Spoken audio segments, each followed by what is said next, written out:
आज की इस वीडियो में गार्निशी ऑर्डर को इस हिसाब से कवर कर लेंगे कि इस वीडियो के बाद आपको गार्निशी ऑर्डर पढ़ने की बिल्कुल भी जरूरत नहीं पड़ेगी, कहीं पर सर्च करने की जरूरत नहीं पड़ेगी।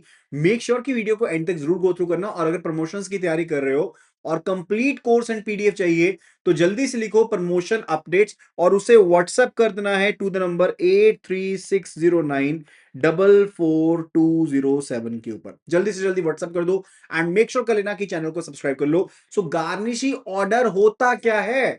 गार्निशी ऑर्डर एक कोर्ट ऑर्डर है और कोर्ट बैंक को कहती है कि आप अब इस ऑर्डर के बाद कस्टमर को अपने अकाउंट से पैसे ना निकालने दो और कस्टमर का पैसा जो है वो इसकी बजाय कोर्ट को पे कर दो। ये तब इस्तेमाल किया जाता है जब कस्टमर ने किसी और पर्सन के पैसे देने होते हैं।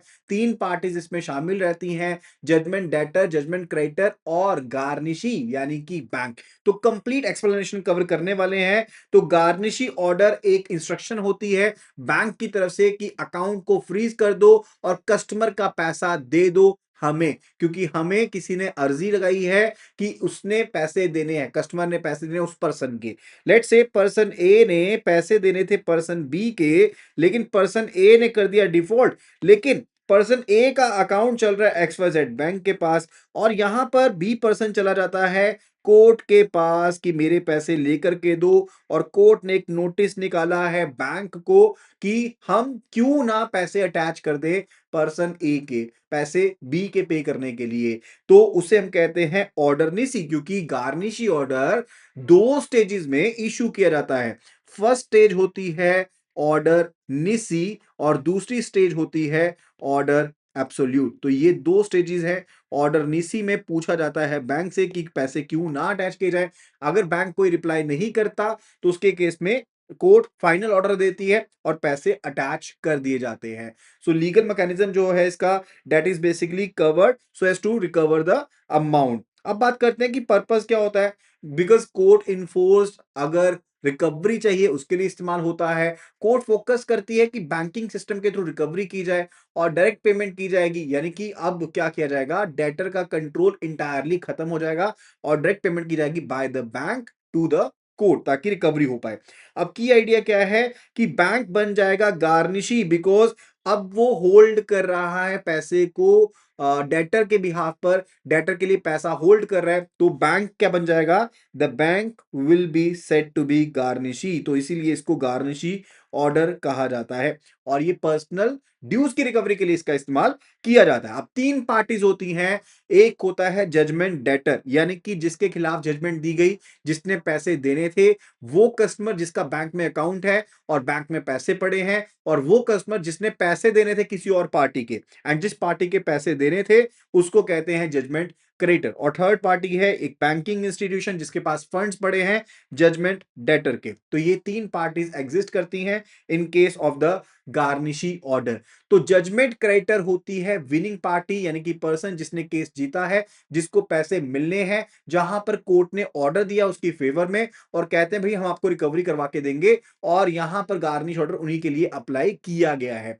दूसरा है जजमेंट डेटर, जिसने पैसे देने थे, जिसका अकाउंट पड़ा है बैंक के पास और अब उसके पास कुछ भी नहीं है क्योंकि वो केस हार चुका है, और कंसीक्वेंस ये होगा कि बैंक उनके अकाउंट को फ्रीज कर देगा और पैसे को अटैच कर देगा। गार्निशी यानी कि बैंक, बैंक जो है अकाउंट को फ्रीज करेगा और यही उनकी सबसे बड़ी लीगल ऑब्लिगेशन है, और जैसे उनको कोर्ट कहेगा उसके हिसाब से वो पैसे पे करेंगे। वो एक इंटरमीडिएट की तरह एक्ट करते हैं और उनको कोर्ट की डायरेक्शन के साथ कंप्लाई करना पड़ता है, और वो बिना परमिशन के कोर्ट के पैसे को रिलीज नहीं कर सकते हैं। अब है टाइप्स ऑफ गार्निशी। मैंने आपको बताया था गार्निशी दो स्टेजेस में इशू किया जाता है। फर्स्ट स्टेज है ऑर्डर निसी, जहां पर सिर्फ बैंक से पूछा जाता है कि क्यों इसके पैसे अटैच ना किया जाए, और साथ के साथ अमाउंट बताया जाएगा, साथ के साथ बताया जाएगा कि अमाउंट फ्रीज करना है, and this is the initial stage. Second stage होती है फाइनल स्टेज, जहां पर ऑर्डर दे दिया जाता है कोर्ट के द्वारा कि भाई अब पेमेंट कर दो, उसे हम ऑर्डर एब्सोल्यूट कहते हैं। गार्निशी ऑर्डर निसी जो है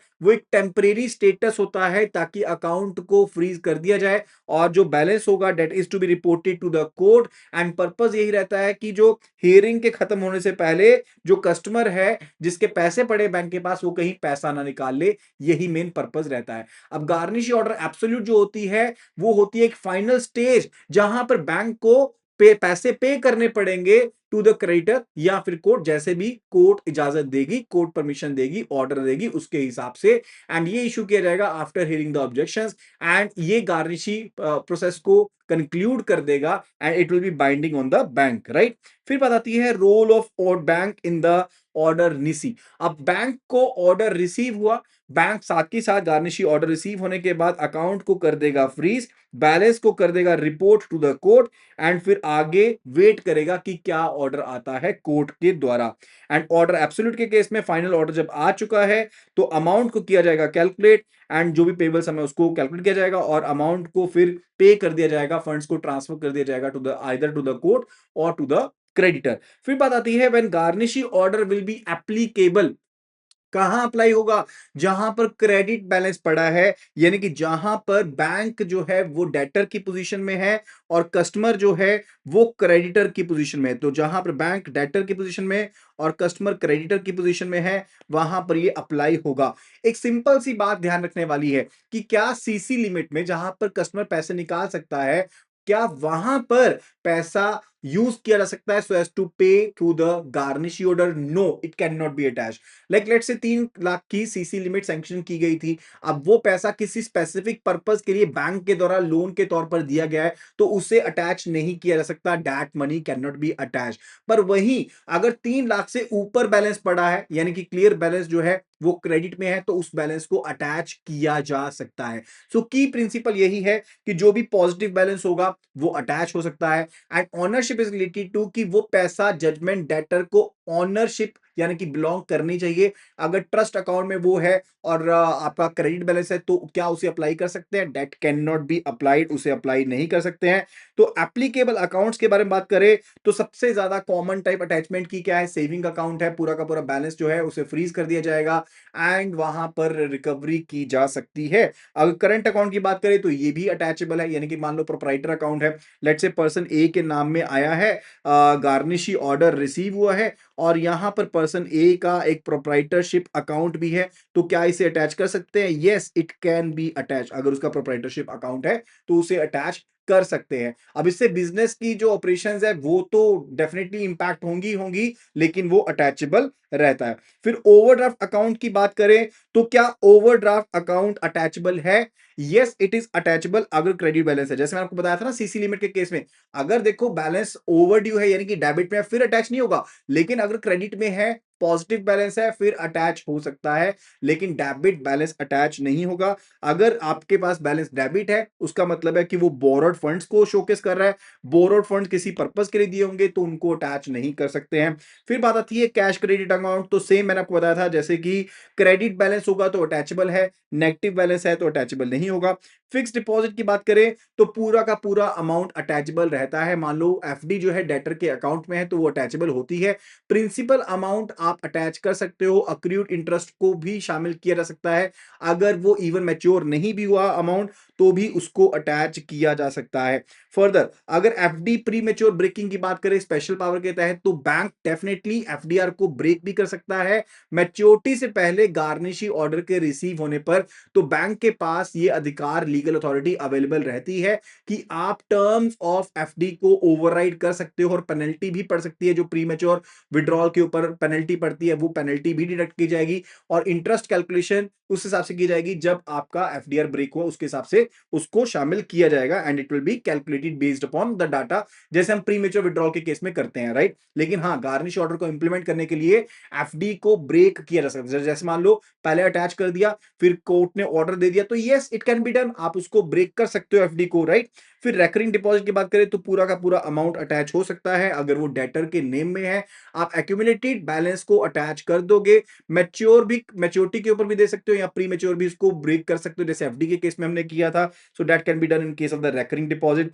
मैच्योर फंड्स के केस में बात करें तो एफडी या आरडी जब मैच्योरिटी डेट पर जाती है तब भी उसको अटैच कर सकते हो, उसको पहले प्री मैच्योर भी कर सकते हो। एंड कस्टमर ने कोई भी प्रोसीड जो है वो विड्रॉ नहीं करनी है, ना ही अपने अलाउ करना है। एंड फर्दर ये अटैचेबल होती हैं under the garnishee order. And कौन से लोन एप्लीकेबल नहीं है? कोई भी लोन एप्लीकेबल नहीं है बिकॉज कस्टमर ने पैसा बैंक को देना है, वो किसी स्पेसिफिक पर्पस के लिए लोन दिया गया था कस्टमर को, तो आप उसे लोन बैलेंस को अटैच नहीं कर सकते हैं। अगर ओवरड्राफ्ट सीसी लिमिट के नेगेटिव बैलेंस की बात करें, एज वी टॉक्ड अर्लियर, तो ओवरड्राफ्ट और सीसी लिमिट का जो नेगेटिव बैलेंस है वो भी आप अटैच नहीं कर सकते हो, बिकॉज बैंक वहां पर खुद क्रेडिटर है, बैंक ने तो खुद पैसे लेने हैं, तो वहां पर बैलेंस को अटैच नहीं कर सकते हैं। And if we talk about the joint account, तो यहां पर भी एक्सेप्शन है। क्या एक्सेप्शन है? लेट से गार्निशी ऑर्डर आया है पर्सन ए के नेम में, लेकिन अकाउंट है ए एंड बी का अकाउंट है, तो क्या इसके केस में गार्निशी ऑर्डर एप्लीकेबल होगा? काइंडली मेक श्योर कि आपको सही आंसर ही पोस्ट करना है, आपको कमेंट सेक्शन में बताना है। अगर कोई डाउट है तो वो आप पूछ भी सकते हैं। सो इन केस अगर मान लो कि कोई भी पर्सन ऑपरेट कर सकता है और ए के नाम में आपने दे दिया, तो डेफिनेटली क्या अटैच कर सकते हैं? No, it can not be attach, तब भी अटैच नहीं होगा। अगर ज्वाइंट है तो भी अटैच नहीं होगा।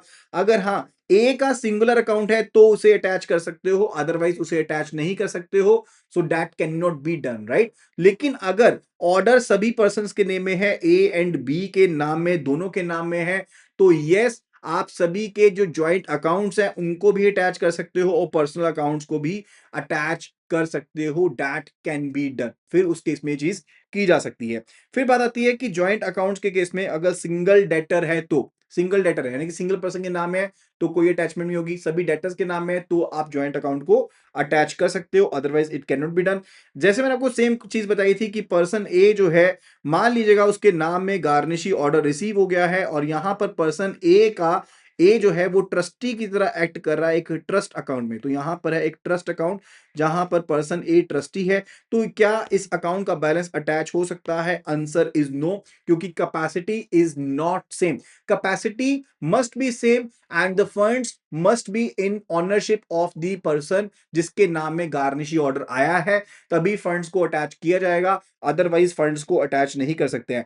पार्टनरशिप फर्म के केस में बात करें तो यहां पर भी सेम सिनेरियो रहता है। पर्सन ए के नाम में अगर गार्निशी ऑर्डर रिसीव हुआ है तो क्या आप फर्म के पैसे अटैच कर सकते हो? That can not be done. देखो, पार्टनर का जो पर्सनल डेट है वो फर्म का अमाउंट नहीं है, सो फर्म के अमाउंट को, डेप्ट को अटैच नहीं कर सकते, वो एक सेपरेट लीगल एंटिटी है, तो protection rule will be applicable. And अगर हम गवर्नमेंट अकाउंट्स की बात करते हैं, लेट से हम गवर्नमेंट अकाउंट की बात करते हैं, तो वहां पर भी एक सोवरेन इम्यूनिटी रहती है। ट्रेजरी एंड गवर्नमेंट फंड्स को लेकर के वो अटैचेबल नहीं होते हैं, पब्लिक फंड्स को प्रोटेक्ट किया जाता है फ्रॉम द प्राइवेट क्लेम्स की आप उसके लिए अटैचमेंट नहीं कर सकते हैं। एंड गवर्नमेंट को एक स्पेशल इम्यूनिटी मिलती है जिसको हम सोवरेन इम्यूनिटी कहते हैं। And further, salary before credit के केस में अगर बात करें, तो अगर सैलरी ड्यू हो गई है, अगर क्रेडिट नहीं हुई है अभी तक अकाउंट में, तो क्या उसे अटैच कर सकते हैं? That is no attachable. उस केस में भी क्या उसको अटैचमेंट की जा सकती है? No, it can not be done even in that scenario. So salary account को सिर्फ अटैच किया जा सकता है जब सैलरी को आपने क्रेडिट कर दिया है, उससे पहले आप उसे अटैच नहीं कर सकते हो। And after salary is credited तो वो बैंक डेप्ट बन जाएगा, ठीक है, बिकम्स बैंक डेप्ट। एंड बैंक जो है अब पैसे को ओ करता है money to the customer, and उस टाइम पर उसे अटैच किया जा सकता है, उसे फ्रीज किया जा सकता है।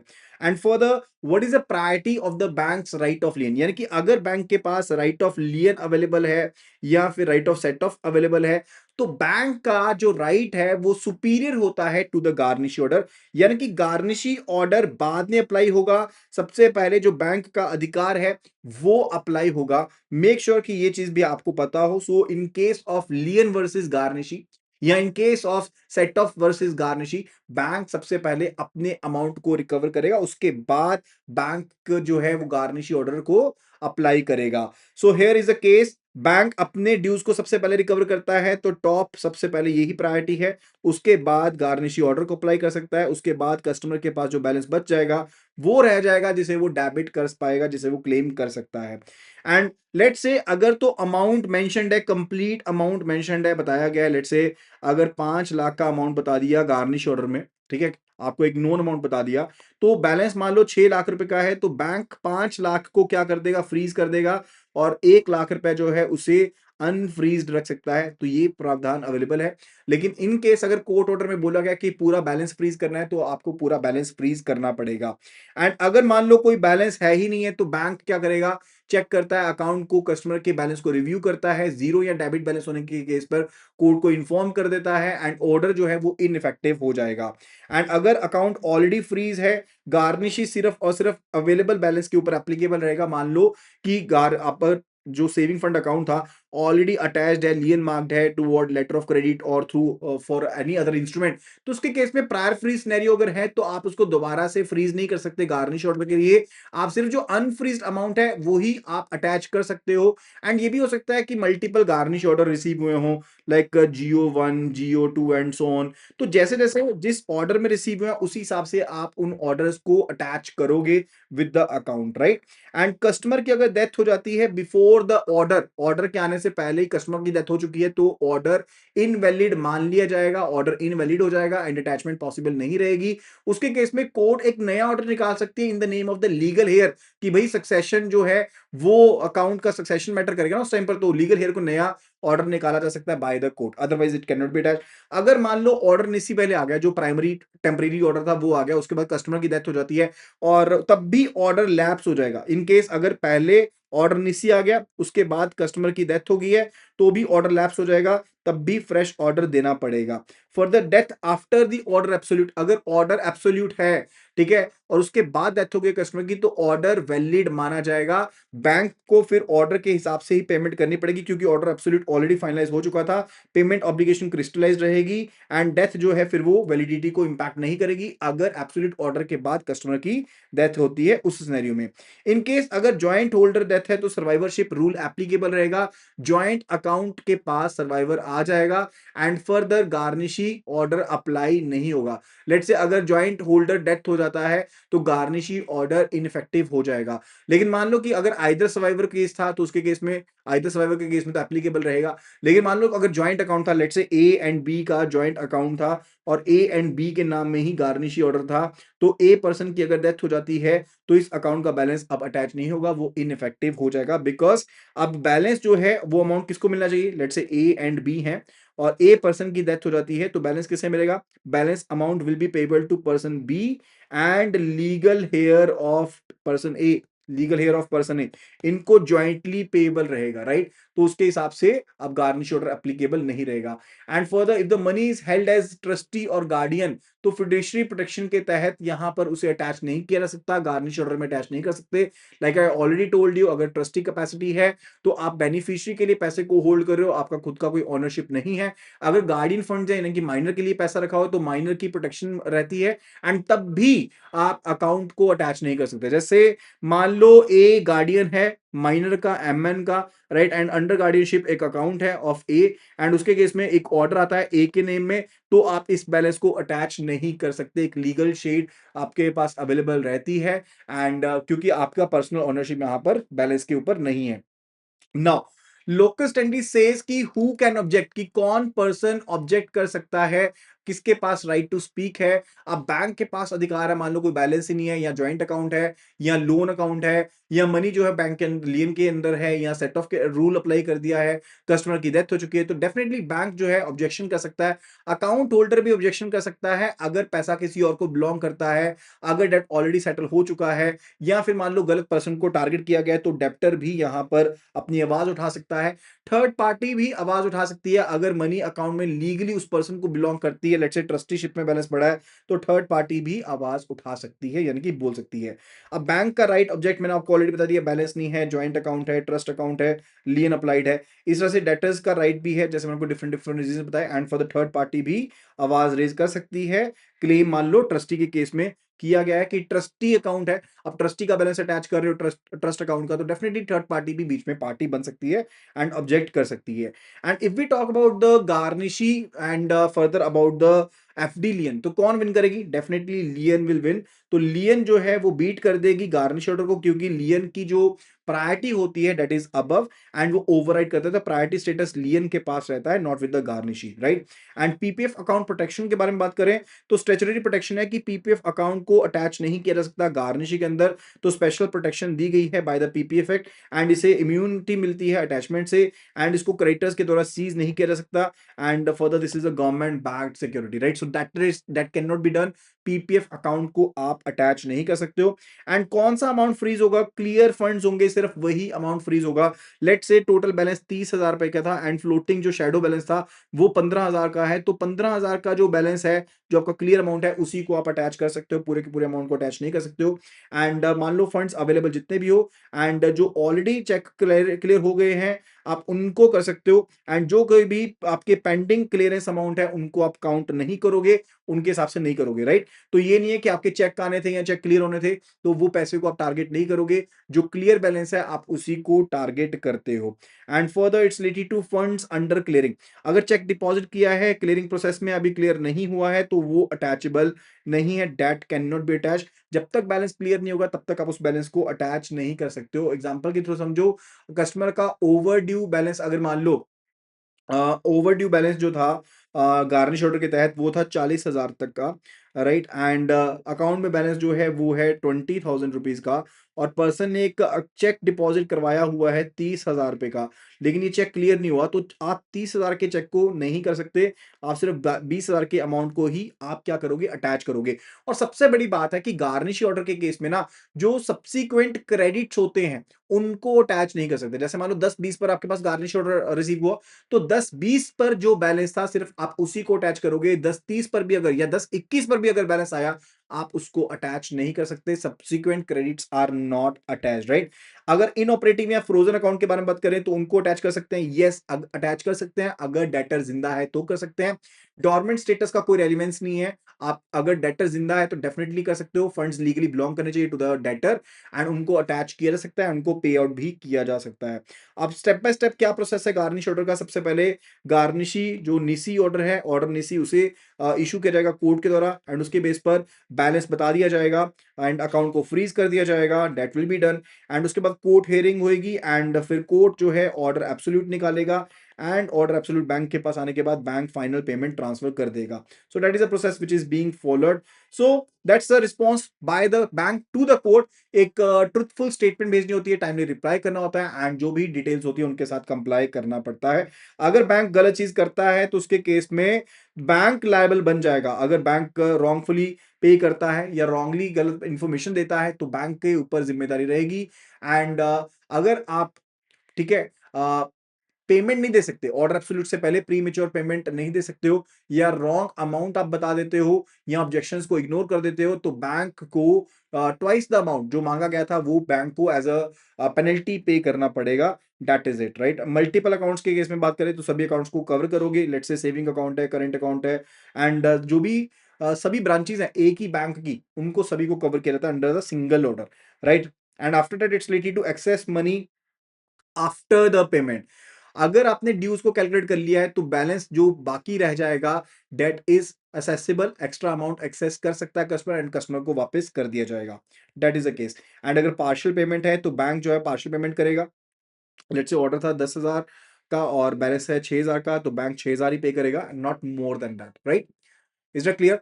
सो that is all about the garnishee. जल्दी से जल्दी इस पीडीएफ के लिए व्हाट्सएप कर दो टू द नंबर 8360944207। सिंपली लिखो प्रमोशन अपडेट्स और व्हाट्सएप कर दो इस नंबर के ऊपर, and I be sharing all the PDF to you, and I be adding you to the channel जहां पर सभी अपडेट्स अवेलेबल रहते हैं। Thank you so much and see you again in the next video. Happy learning.